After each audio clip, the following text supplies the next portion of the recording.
Hello guys, nako, gumagawa naman si tita ng pang-merienda namin.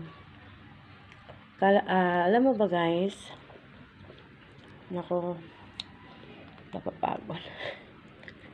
Bakit ganito po tita? Bakit ganito po? Pero masarap naman siya kahit ganitong kulay niya. Ganito siya pagkaluto. Na-overcook. Kasi po hindi po namalaya ni tita na may isa pala na hindi pa na. Ito guys, alam nyo guys, 2 piraso lang po to ng saba na hinog na ginawa ni tita ng, anong tawag nito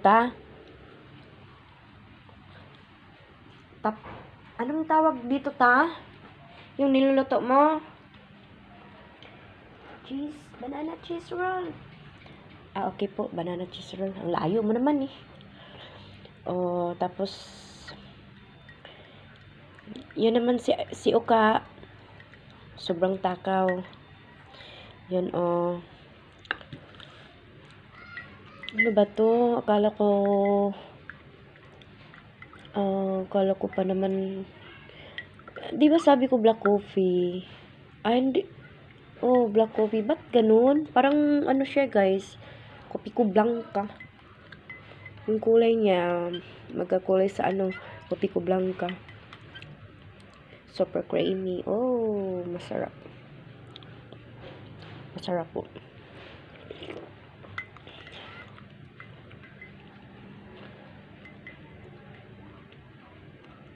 Merienda tayo guys. Alam nyo ba, pag ako nakapag-merienda, sa oras na to, pag tanghalian, hindi na ako makain. Matutulog na talaga ako. Kasi, parang hindi ako natunawan yung tiyan ko. Parang kinakabag ako pag kumakain pa ako ng kanin, yung rice. Ito na talaga guys. Ito na talaga yung pang hapunan ko, pananghalian ko, tsaka yung may coffee. Dapat syempre may coffee. Yun wow. Yung si tita guys, mula pa noon. Naalala ko yun, mahilig na siyang magluto ng ganito nung panahon na nagka-COVID. Kasi guys, syempre walang magawa, kahit ano-ano na lang ang nasa isip. Yan tuloy. To, humid lang to Crunchy. Very crunchy guys, yung tamis niya. Hindi naman masyadong matamis, katamtaman lang.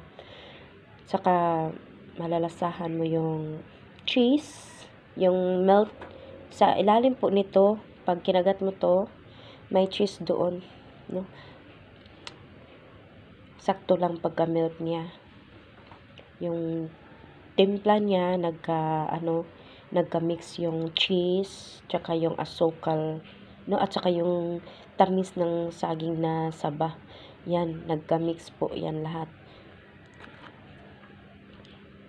Ito po guys, yun, kita mo ito po guys, yun po ang cheese. Ito po yan, cheese.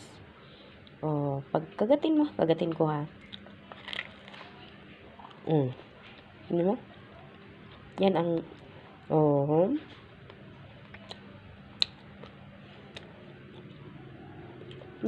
napakasarap guys. 2 pirasong sabang saging ginawa po ni tita na banana cheese roll. Ito na po yung 2 piraso po.